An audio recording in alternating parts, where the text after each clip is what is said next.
കർത്താവിന് മഹത്വം ഉണ്ടാകട്ടെ. ബരാക്ക ഇൻ്റർനാഷണൽ മിനിസ്ട്രീസ് ഒരുക്കുന്ന ദി വേർഡ് ഓഫ് ട്രൂത്ത് എന്ന വേദ പഠന പരമ്പരയിലേക്ക് ഏവരെയും സ്വാഗതം ചെയ്യുന്നു. കഴിഞ്ഞ നാളുകളിൽ ഈ ബൈബിൾ ക്ലാസ്സുകൾ ഏവരുടെയും ആത്മീക ജീവിതത്തിൽ അനുഗ്രഹമായിരുന്നുവെന്ന് എളിയവർ മനസ്സിലാക്കുന്നു. തുടർന്നും ഈ പ്രോഗ്രാമുകൾ നിങ്ങളുടെ ആത്മീക ജീവിതത്തിൽ നിത്യതയ്ക്കായി ഒരുങ്ങുന്നതിന് കാരണമായി തീരട്ടെ എന്ന് ഞങ്ങൾ പ്രത്യാശിക്കുന്നു, പ്രാർത്ഥിക്കുന്നു. ബരാക്ക ഇൻ്റർനാഷണൽ മിനിസ്ട്രീസ് കഴിഞ്ഞ നാളുകളിൽ സുവിശേഷീകരണത്തോടുള്ള ബന്ധത്തിൽ വിവിധ നിലകളിൽ പ്രവർത്തിക്കുന്നു. അതിനോടനുബന്ധിച്ച് ദി വേർഡ് ഓഫ് ട്രൂത്ത് എന്ന ഒരു ഉപദേശ പഠന പത്രിക ഞങ്ങൾ പ്രസിദ്ധീകരിച്ചിരിക്കുന്നു. ഇതിൻ്റെ സൗജന്യ വരിക്കാരായി തീരുവാൻ ആഗ്രഹിക്കുന്നവർ ഈ പ്രോഗ്രാമിൽ കാണുന്ന നമ്പറുകളിൽ ഞങ്ങളെ ബന്ധപ്പെടുവാൻ ഞങ്ങൾ ആവശ്യപ്പെടുന്നു. തുടർന്ന് പ്രാർത്ഥനയോടെ ഈ ക്ലാസ്സുകൾ നമുക്ക് ശ്രദ്ധിക്കാം. കർത്താവ് ഏവരെയും അനുഗ്രഹിക്കട്ടെ. കർത്താവിൻ്റെ അതിപരിശുദ്ധമായ തിരുനാമം ഇന്നുമെന്നും എന്നേക്കും വാഴ്ത്തപ്പെടുമാറാകട്ടെ. ബഹുമാന്യരായ ഞങ്ങളുടെ എല്ലാ കേൾവിക്കാർക്കും യേശു ക്രിസ്തുവിൻ്റെ പരിശുദ്ധ തിരുനാമത്തിൽ ഹൃദയപൂർവ്വമായ സ്നേഹവന്ദനങ്ങൾ അറിയിക്കുന്നു. പ്രിയമുള്ളവരെ, നമ്മുടെ സമൂഹം കടന്നു പോകുന്ന ഈ വിഷമകരമായ സാഹചര്യത്തിൽ സമൂഹത്തിൽ ഒരു ദീപമായി, ലോകത്തിന് വെളിച്ചമായി, ഭൂമിയുടെ ഉപ്പായി നിൽക്കുവാൻ നാം നമ്മെ തന്നെ ദൈവസന്നിധിയിൽ സമർപ്പിക്കേണ്ടതുണ്ട്. നമ്മുടെ സഹജീവികളിൽ, സഹോദരങ്ങളിൽ ആരെങ്കിലും കഷ്ടമനുഭവിക്കുന്നവരുണ്ടെന്ന് നാം അറിഞ്ഞാൽ അവരുടെ നേരെ കണ്ണടയ്ക്കരുത്. അവരോടും നമ്മുടെ സ്നേഹം വെളിപ്പെടുത്തി കൊടുക്കുവാൻ നാം ഉത്സാഹിക്കണമെന്ന് പൗലോസ് നമ്മളിവിടെ ഓർമ്മിപ്പിക്കുകയാണ്. പൗലോസ് 12-ാം അധ്യായത്തിൽ 1-2 വാക്യങ്ങളിൽ പറഞ്ഞ ആ പ്രഖ്യാപനത്തിൻ്റെ വിശദീകരണമായിട്ടാണ് താഴെയുള്ള വാക്യങ്ങളെന്ന് ഞാൻ നിങ്ങളെ ഓർപ്പിച്ചല്ലോ. ദൈവത്തിന് നന്മയും പ്രസാദവും പൂർണ്ണതയുള്ള ദൈവഹിതത്തിന് നമ്മളെ തന്നെ സമർപ്പിക്കുമ്പോൾ, നമ്മുടെ മുഴു ജീവിതത്തെയും ദൈവപ്രസാദത്തിനുള്ള യാഗമായി ദൈവത്തിന് സമർപ്പിക്കുമ്പോൾ, അങ്ങനെ സമർപ്പിക്കപ്പെട്ട ഒരു ജീവിതം എങ്ങനെ ആയിരിക്കണമെന്നുള്ളത് പ്രായോഗിക തലത്തിൽ ചെറിയ പ്രബോധനങ്ങൾ നൽകിയിരിക്കുന്നതാണ് ഈ ഭാഗത്ത് നാം കാണുന്നത്.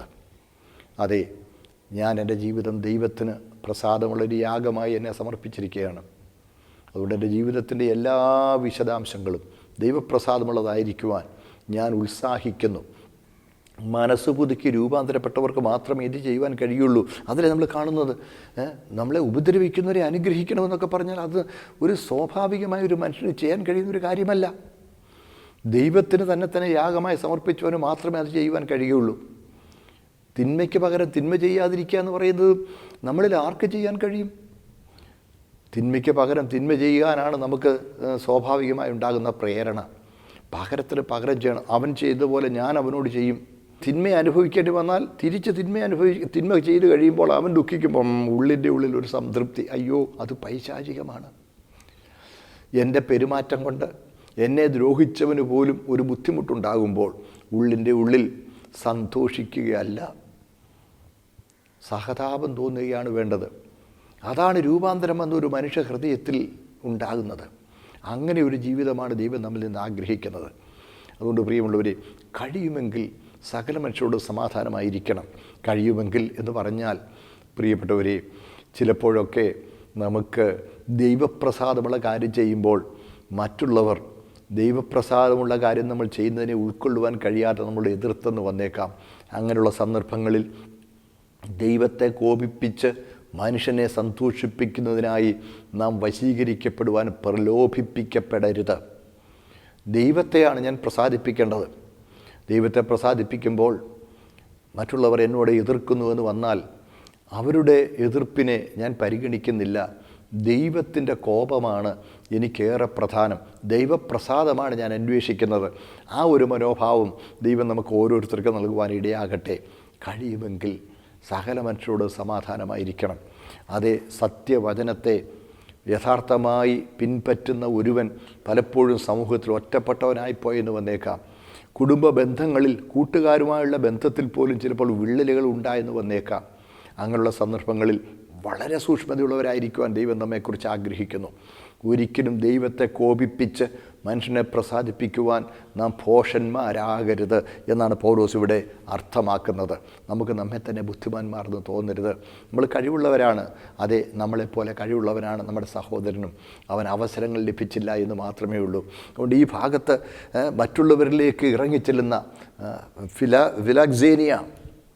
ഫിലോക്സേനിയ നമ്മൾ കണ്ടു. മറ്റുള്ളവരിലേക്ക് ഇറങ്ങിച്ച സ്ട്രേഞ്ചർ, അപരിചിതനെ സ്നേഹിക്കുവാൻ കഴിയുന്ന ഒരു മനോഭാവം, അത് ദൈവം നമ്മളിൽ നിന്ന് ആഗ്രഹിക്കുന്നു. അതുകൊണ്ട് കഴിയുമെങ്കിൽ നിങ്ങളാവോളം സകല മനുഷ്യരോട് സമാധാനമായിരിപ്പീൻ. പ്രിയപ്പെട്ടവരെ, സമൂഹത്തിൽ നിന്ന് നന്മഭാവവും ആത്മീയ മൂല്യവും പൂർണ്ണമായും മാറ്റപ്പെടാതിരിക്കുന്നതിനാൽ ദൈവത്തിന് പ്രസാദമായത് സമൂഹത്തിൽ വലിയൊരു കൂട്ടത്തിന് ഇന്നും പ്രസാദകരമായിരിക്കുന്നു.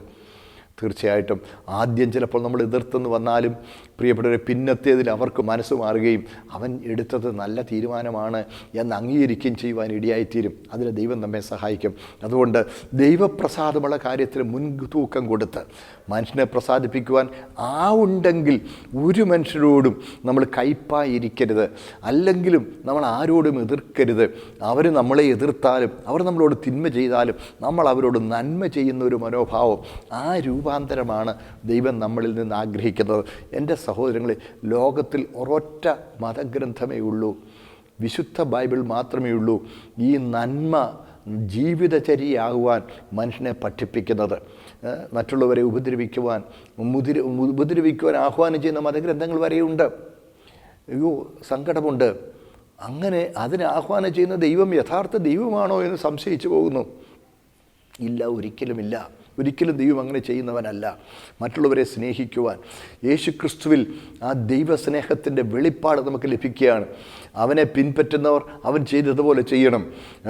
കൊടിയ കള്ളന്മാരുടെ മധ്യത്തിൽ അതിനേക്കാൾ വലിയൊരു കൊടിയ കള്ളനെ പോലെ ക്രൂശിക്കുമ്പോൾ പ്രാർത്ഥിച്ച പ്രാർത്ഥന, പിതാവേ, ഇവർ ചെയ്യുന്നത് ഇന്നതെന്നറിയായികയാൽ ഇവരോട് ക്ഷമിക്കണമേ എന്ന് പ്രാർത്ഥിച്ച ആ ഗുരുവിനെ പിൻപറ്റുന്ന നാം എങ്ങനെ തിന്മയ്ക്ക് പകരം തിന്മ ചെയ്യുവാൻ കഴിയും?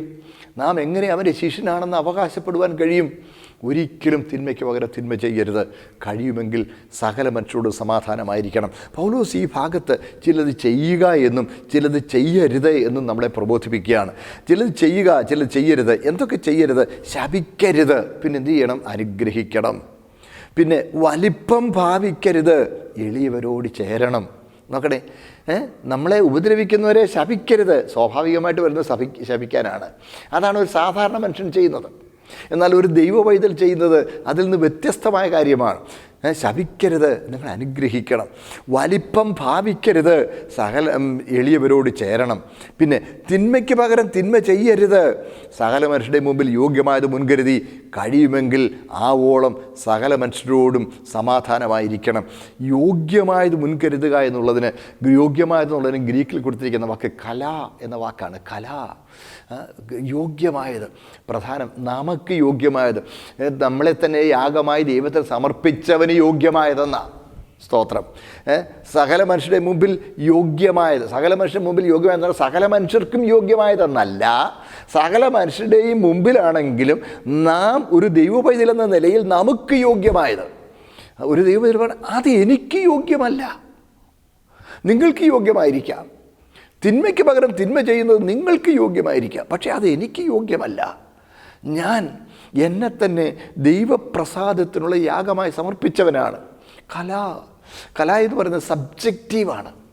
സബ്ജക്റ്റീവ് എന്ന് പറയുമ്പോൾ ഓരോരുത്തരെയും സംബന്ധിക്കുന്നതാണ്, അല്ലാതെ മറ്റുള്ളവരെ മാത്രം സംബന്ധിക്കുന്ന കാര്യമല്ല. സകല മനുഷ്യരുടെ മുമ്പിൽ യോഗ്യമായതെന്ന് പറയുമ്പോൾ നിങ്ങൾക്ക് യോഗ്യമായത് സകലരുടെ മുമ്പിൽ മുൻകരുതിക്കൊള്ളണം. സ്തോത്രം. അപ്പോൾ നമുക്ക് യോഗ്യമായത്, ഒരു ദൈവ പൈതൽ യോഗ്യമായത് നമ്മൾ കണ്ടല്ലോ. 12-ാം അധ്യായത്തിൽ 1-ാമത്തെ വാക്യത്തിൽ കണ്ടു എന്താണ് യഥാർത്ഥ ആരാധന എന്നുള്ളത് അവിടെ കണ്ടു. സൗരന്മാരെ, ഞാൻ ദൈവത്തിൻ്റെ മനസ്സിൽ ഓർപ്പിച്ച് നിങ്ങളെ ബുദ്ധിയുള്ള ആരാധനയായി നിങ്ങളുടെ ശരീരങ്ങളെ ജീവനും വിശുദ്ധിയും ദൈവത്തിന് പ്രസാദമുള്ള യാഗമായി സമർപ്പിക്കുകയും ഈ ലോകത്തിന് അനുരൂപരാകരുത്, നന്മയും പ്രസാദവും പൂർണ്ണതയുമായ ദൈവഹിതം തിരിച്ചറിയേണ്ടതിന് മനസ്സ് പുതുക്കി രൂപാന്തരപ്പെടുകയും. അപ്പോൾ ഈ ലോകത്തിന് അനുരൂപരാകുക എന്ന് പറയുമ്പോൾ ഈ ലോകത്തിന് യോഗ്യമായത് എന്താണെന്ന് നീ പിൻപറ്റണമെന്ന് പറയുമോ പോലെ ഒരിക്കലുമല്ല. അവിടെ യോഗ്യമായത് കല എന്നുള്ള സബ്ജക്റ്റീവാണ്. ഒരു ദൈവപൈതൽ എന്ന നിലയ്ക്ക് എനിക്ക് യോഗ്യമായതെന്തോ അത് ഞാൻ സകല മനുഷ്യരുടെ മുമ്പിൽ ചെയ്യുന്നു. സമൂഹത്തിൽ നിന്ന് ഞാൻ ഒളിച്ചോടുകയല്ല, ഞാൻ മാറി നിൽക്കുകയല്ല. എനിക്കൊരു വെറും പ്രൈവറ്റ് സങ്കുചിതമായ ഒരു ജീവിത മണ്ഡലമല്ല.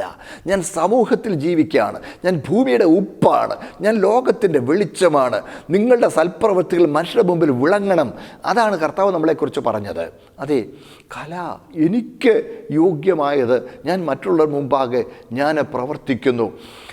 സമൂഹത്തിൽ നിന്ന് പൂർണ്ണമായും നന്മഭാവം മാറിപ്പോകാത്തത് കൊണ്ട് അത് അംഗീകരിക്കുകയും അതിനെ അപ്രീഷിയേറ്റ് ചെയ്യുകയും അതിൽ തൽപരരായിരിക്കുകയും നമ്മളെ അഭിനന്ദിക്കുകയും ചെയ്യുന്ന വലിയൊരു കൂട്ടം ഇന്നും സമൂഹത്തിൽ ഉണ്ട് എന്നുള്ളത് എത്രയോ ആശ്വാസകരമായ കാര്യമാണ്. കഴിയുമെങ്കിൽ സകല മനുഷ്യരുടെയും മുമ്പിൽ യോഗ്യമായത് മുൻകരുതൽ എന്ന് പറഞ്ഞാൽ സകല മനുഷ്യർക്കും യോഗ്യമായതെന്നല്ല, എനിക്ക് യോഗ്യമായത് സകല മനുഷ്യരുടെയും മുമ്പിൽ ഞാൻ ചെയ്യുന്നു. സ്തോത്രം എന്ന് പറഞ്ഞാൽ ഒരു പ്രൈവറ്റ് ജീവിതമല്ല, സമൂഹത്തിൽ ലോകത്തിൽ വെളിച്ചമായി. അതല്ല കർത്താവ് തന്നെ പറഞ്ഞല്ലോ, മലമേലിരിക്കുന്ന പട്ടണം മറഞ്ഞിരിപ്പാൻ പാടുള്ളതല്ല. ഗിരിപ്രഭാഷണത്തിൻ്റെ കർത്താവ് പറഞ്ഞു, മലമേലിരിക്കുന്ന പട്ടണം മറഞ്ഞിരിക്കുവാൻ പാടില്ല. ഒരു വിളക്ക് കൊളുത്തിയിട്ട് തണ്ടിന്മേലാണ് വെക്കുന്നത്, പറയിൻ കീഴിലല്ല. പറയിൻ കീഴിൽ വെച്ചാൽ അത് കെട്ടുപോകും, അത് മറ്റുള്ളവർക്ക് പ്രയോജനപ്പെടുകയില്ല. നിങ്ങളുടെ ക്രിസ്തീയ ജീവിതം, നിങ്ങളുടെ നന്മഭാവങ്ങൾ നിങ്ങളിൽ തന്നെ ഒതുങ്ങി നിൽക്കുകയാണെങ്കിൽ പ്രിയപ്പെട്ടവരെ, അത് മറ്റുള്ളവർക്ക് പ്രയോജനീഭവിക്കുകയില്ല. അത് ദൈവനാമത്തിന് മഹത്വത്തിന് ഉപാധിയാവുകയില്ല. സകല മനുഷ്യരുടെ മുമ്പിൽ യോഗ്യമായത് എന്ന് പറയുമ്പോൾ എനിക്ക് ഒരു ദൈവവൈതൽ എന്ന നിലയ്ക്ക് എനിക്ക് യോഗ്യമായത് ഞാൻ സകല മനുഷ്യരുടെ മുമ്പിൽ മുൻകരുതുകയാണ്. സ്തോത്രം. അപ്പോൾ നോക്കണേ, മുൻകരുതി എന്ന് പറയുന്നതും ശ്രദ്ധേയമാണ്. മുൻകരുതി എന്ന് പറഞ്ഞാൽ പ്രിയപ്പെട്ടവരെ, ആലോചിച്ച് ശ്രദ്ധയോടെ തീരുമാനമെടുത്ത എന്നർത്ഥമാണ്. സകല മനുഷ്യരുടെ മുമ്പിൽ എനിക്ക് യോഗ്യമായത് എന്താണെന്നുള്ളത് ഞാൻ നന്നായി ആലോചിച്ച് ദൈവഹിതപ്രകാരം ഞാൻ പ്രവർത്തിക്കുക. ഒരു ഇമോഷണൽ ഇമ്പൾസായി ഒന്നും ചെയ്യാൻ ഒരു ദൈവോപദേശത്തിന് അനുവാദമില്ല. പെട്ടെന്നുണ്ടാകുന്ന ഒരു വികാര വിക്ഷോഭത്തിലൊന്നും കാട്ടിക്കൂട്ടരുത്. നമ്മളോട് ആരെങ്കിലും ഒരു തിന്മ ചെയ്താൽ പെട്ടെന്ന് ചാടിക്കേറി പ്രതികരിക്കരുത്. ഒരു നിമിഷം ആലോചിക്കണം, അവൻ എന്നോട് അങ്ങനെ പെരുമാറി, എനിക്ക് അങ്ങനെ പെരുമാറുവാൻ പാടുള്ളതല്ലല്ലോ. ഞാൻ എന്നെ തന്നെ എൻ്റെ ദൈവത്തിന് യാഗമായി സമർപ്പിച്ചതല്ലേ. എൻ്റെ സകല പ്രവൃത്തിയും എൻ്റെ സകല പ്രതികരണവും എൻ്റെ വാക്കുകളും ദൈവനാമത്തിന് മഹത്വമായിരിക്കേണ്ടതാണല്ലോ. എനിക്ക് യോഗ്യമായതല്ലല്ലോ അങ്ങനെ ചെയ്യുന്നത്.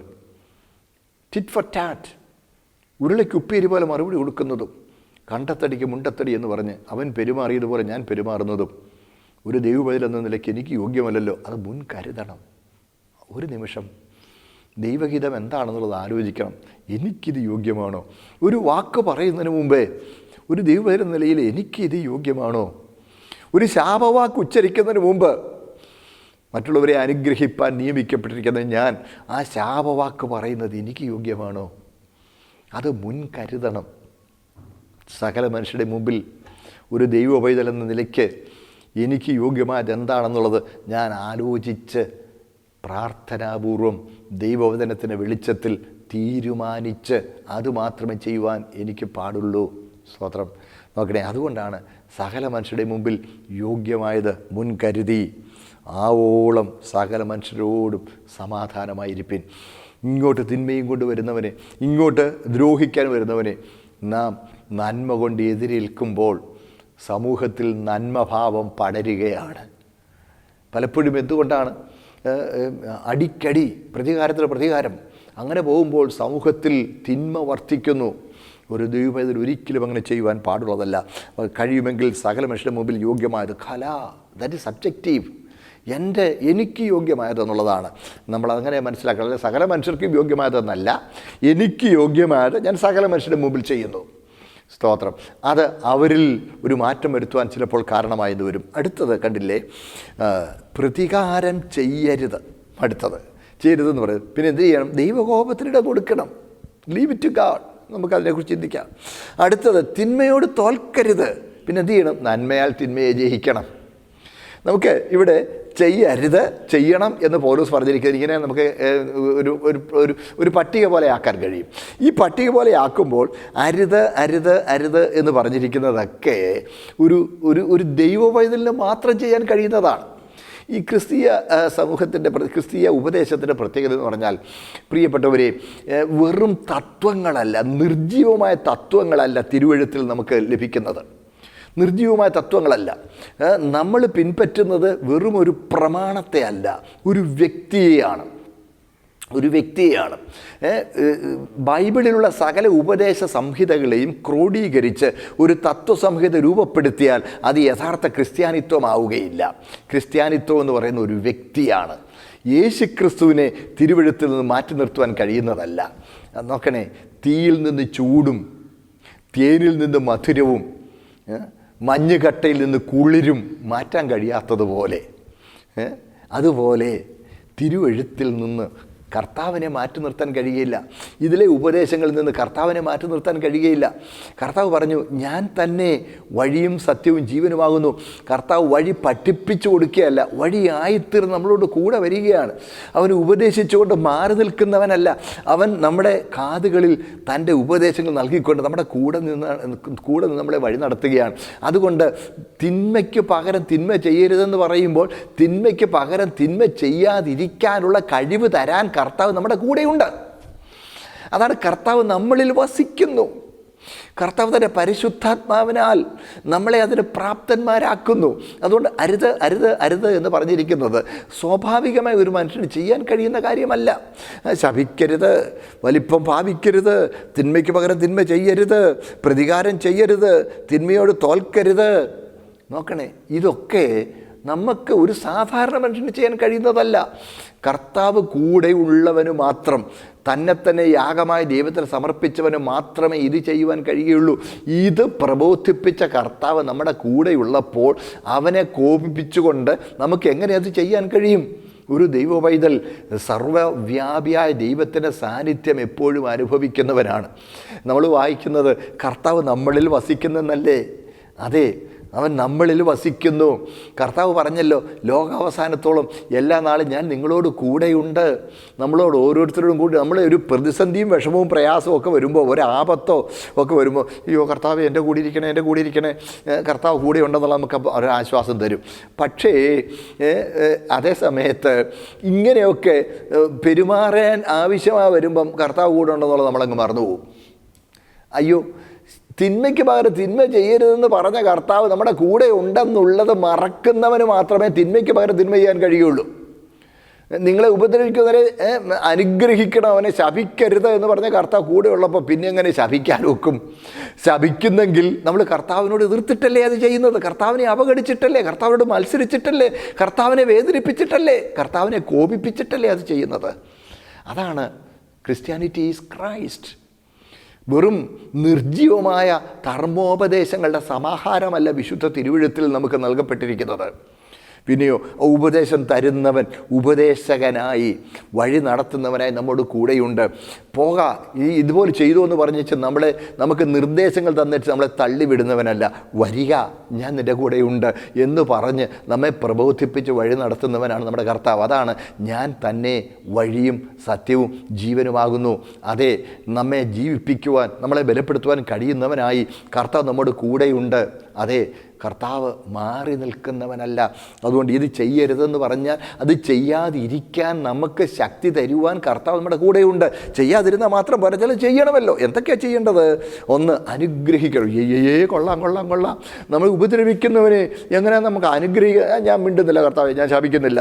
നോനോ, പോരാ, നീ അവനെ അനുഗ്രഹിക്കണം. എൻ്റെ കർത്താവേ, അതെ, ഞാൻ നിന്നെ ശക്തീകരിക്കും.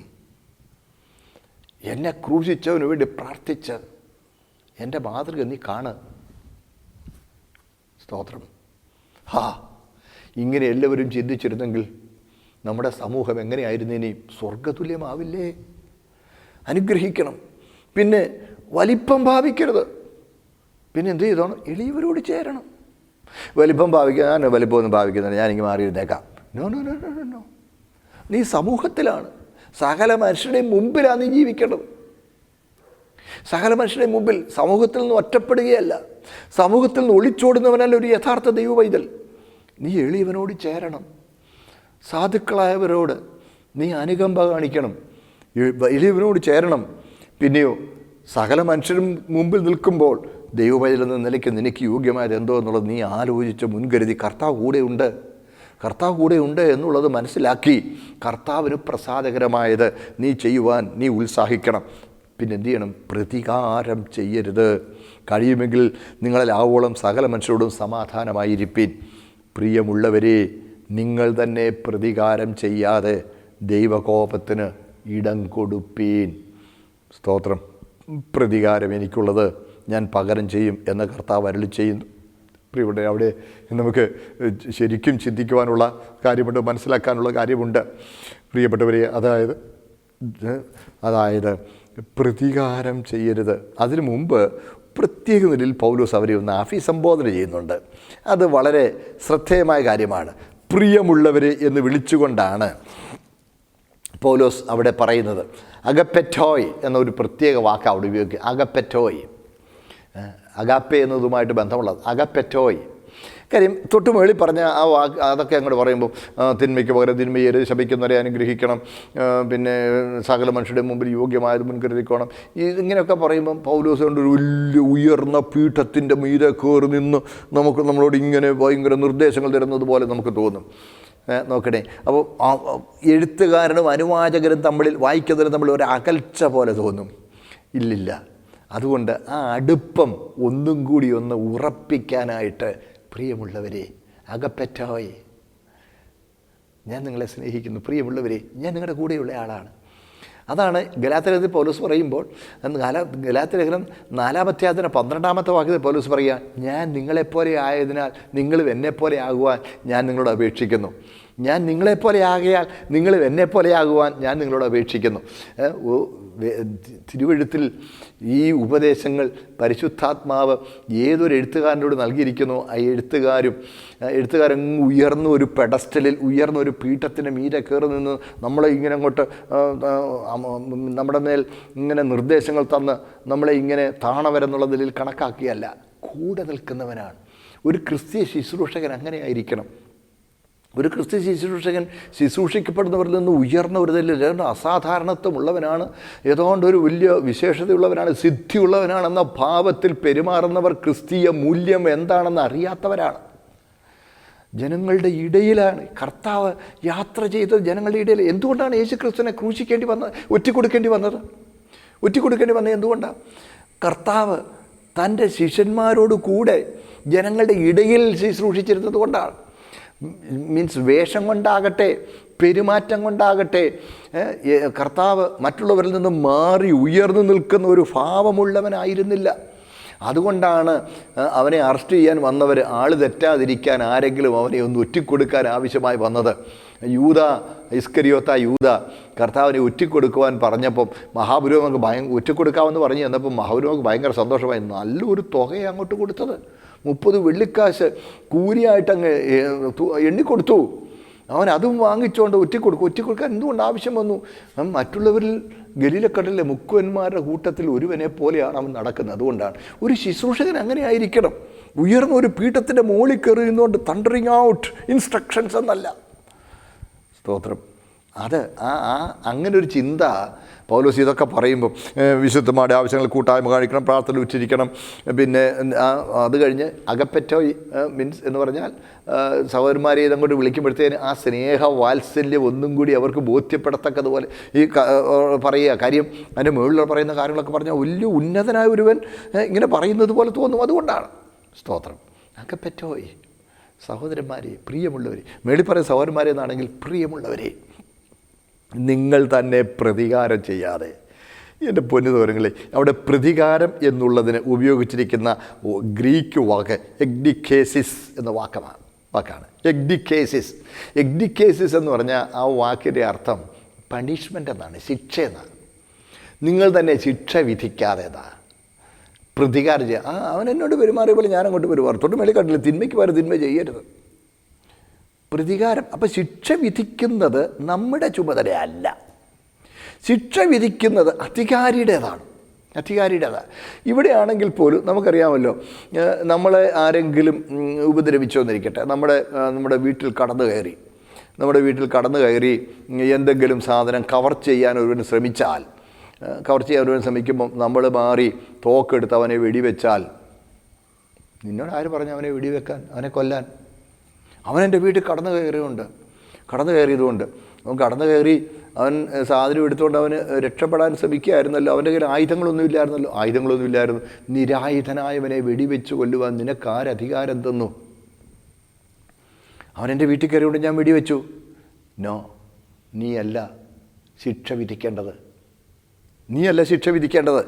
എഗ്ഡിക്കേസിസ്, you are not authorized to do എഗ്ഡിക്കേസിസ്. നോക്കണേ, പോലീസ് നമ്മുടെ പേരിൽ കേസെടുക്കും, കൊലപാതക കുറ്റത്തിന് കേസെടുക്കും. അവൻ ആരാണെന്നുള്ളത് രണ്ടാമത്തെ കാര്യം. നീ എന്താ അങ്ങനെ പെരുമാറിയത്? പോലീസിനെ വിളിക്കണം. ഇവിടെ അധികാരിയുണ്ട്, ഇവിടെ അധികാരിയുണ്ട്. അല്ല, കവർ ചെയ്യാൻ വന്നപ്പം തോക്കെടുത്ത് വെടിവെച്ചില്ല, അവനെ തല്ലി അടിച്ച് അവൻ്റെ കയ്യും കാലും ഒടിച്ചെന്നിരിക്കട്ടെ. എഗ്ഡിക്കേസിസ്, നീ പണിഷ്മെൻ്റ് കൊടുക്കാൻ നീ ആരാ? ഞാൻ ആരുമല്ല. നമ്മൾ ഒരിക്കലും പ്രതികാരം ചെയ്യുവാൻ മുതിരരുത്. എൻ്റെ അഭിപ്രായത്തിൽ ഇവൻ കേസ് കൊടുക്കാൻ പോലും മുതിരണ്ട. കർത്താവിനോട് പറയാം, കർത്താവ് കൈകാര്യം ചെയ്തോളും. അതാ പ്രതികാരം ദൈവത്തിനുള്ളത്. ശിക്ഷ വിധിക്കുന്ന എഗ്ഡിക്കേസിസ് is the right of God. എഗ്ഡിക്കേസിസ്, ശിക്ഷ വിധിക്കുന്നത്, പ്രതികാരം ചെയ്യുന്നത്, അത് ദൈവത്തിൻ്റെതാണ്. നീ ദൈവത്തിൻ്റെ ഭാഗത്ത് കടന്നു കയറരുത്, അധികാരിയുടെ സ്ഥാനത്ത് കടന്നു കയറരുത്. ഇവിടെ ഒരു ജഡ്ജിക്ക് കൊലക്കയറിന് വിധിക്കാം, ജഡ്ജിക്ക് മരണശിക്ഷ വിധിക്കാം.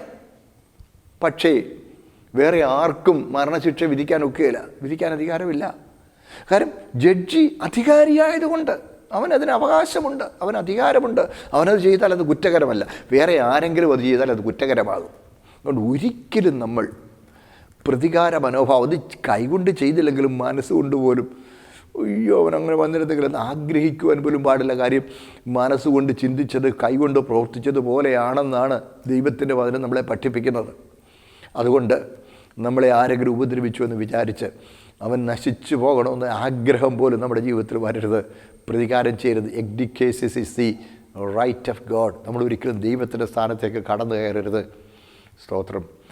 അങ്ങനെ ചിലത് ചെയ്യരുത്, ചിലത് ചെയ്യണം. ചെയ്യരുതാത്തത് ചെയ്യാതിരിക്കാനും ചെയ്യേണ്ടത് ചെയ്യുവാനും നമ്മളെ പ്രാപ്തനാക്കുവാൻ കർത്താവ് നമ്മുടെ കൂടെ ഉണ്ടല്ലോ. അങ്ങനെ ദൈവപ്രസാദമുള്ളൊരു ജീവിതം നയിക്കുവാൻ, പ്രത്യേകിച്ച് ഈ പാൻഡമിക്കിൻ്റെ സമയത്ത് ലോകത്തിന് വെളിച്ചമായി ശോഭിക്കുവാൻ കർത്താവ് നമുക്ക് കൃപ നൽകട്ടെ. നമുക്ക് പ്രാർത്ഥിക്കാം. അടിയങ്ങളെ സ്നേഹിക്കുന്ന സ്വർഗീയ പിതാവേ, കർത്താവേ, ഞങ്ങൾ പലപ്പോഴും സാധാരണ മനുഷ്യരുടെ നിലയിലേക്ക് തരം താണ് അവിടുത്തെ കോപിപ്പിക്കുന്നവരായി ഭോഷത്വം കാണിക്കാറുണ്ടെന്നുള്ളത് ഞങ്ങൾ തിരുമുമ്പിൽ ഏറ്റു പറയുന്നു. കർത്താവേ, ഞങ്ങളോട് കരുണ ചെയ്യണം, ഞങ്ങളോട് മനസ്സലിയണം. അങ്ങന്ന് അരുതെന്ന് പറഞ്ഞത് ഒഴിഞ്ഞിരിക്കാനും അങ്ങന്ന് ചെയ്യണമെന്ന് പറഞ്ഞത് ചെയ്യുവാനും ഞങ്ങളെ പ്രാപ്തരാക്കുവാൻ അവിടുന്ന് ഞങ്ങളോട് കൂടെയുണ്ടെന്നുള്ളത് ഞങ്ങൾക്ക് എത്രയും ആശ്വാസകരമാണ്. അവിടുത്തെ സാന്നിധ്യത്തിനും അവിടുത്തെ ബലപ്പെടുത്തുന്ന ശുശ്രൂഷയ്ക്കുമായി അടിയങ്ങൾ അങ്ങേ സ്തുതിക്കുന്നു. ഞങ്ങളോട് മനസ്സലിയണമേ. കർത്താവെ, അങ്ങയുടെ വചനം പഠിപ്പിക്കുന്നതനുസരിച്ച് അങ്ങേ പ്രസാദിപ്പിക്കുന്ന ജീവിതം നയിക്കുവാൻ കൃപ നൽകണമേ. കർത്താവെ, ഞങ്ങൾ ദൈവവചനം എന്ന നിലയ്ക്ക് യോഗ്യമായതെന്തെന്ന് ഞങ്ങൾ മുൻകരുതിക്കൊണ്ട് സകല മനുഷ്യരുടെ മുമ്പിൽ ഞങ്ങൾ ആ യോഗ്യമായത്, ദൈവവചനം എന്ന നിലയ്ക്ക് യോഗ്യമായത് പ്രവർത്തിക്കുവാനുള്ള കൃപ ഞങ്ങൾക്ക് നൽകണമേ. ഞങ്ങളെ തൃക്കരങ്ങളിൽ സമർപ്പിക്കുന്നു. വിശേഷാൽ ഈ പ്രതിസന്ധിയിൽ ഞങ്ങളുടെ സമൂഹമായിരിക്കുമ്പോൾ ഞങ്ങളോട് മനസ്സലിയണമേ, ഞങ്ങളുടെ സഹോദരങ്ങളോട് മനസ്സലിയണമേ. ഞങ്ങളാൽ ആവോളം കർത്താവെ ഞങ്ങളെ തന്നെ സൂക്ഷിക്കുകയും മറ്റുള്ളവർക്ക് സഹായമായിരിക്കുകയും ചെയ്യുവാൻ ഞങ്ങൾക്ക് കൃപ നൽകണമേ. മഹത്വം അങ്ങ് എടുക്കണമേ. യേശു ക്രിസ്തുവിൻ്റെ പരിശുദ്ധ നാമത്തിൽ തന്നെ പ്രിയ പിതാവേ, ആമേൻ.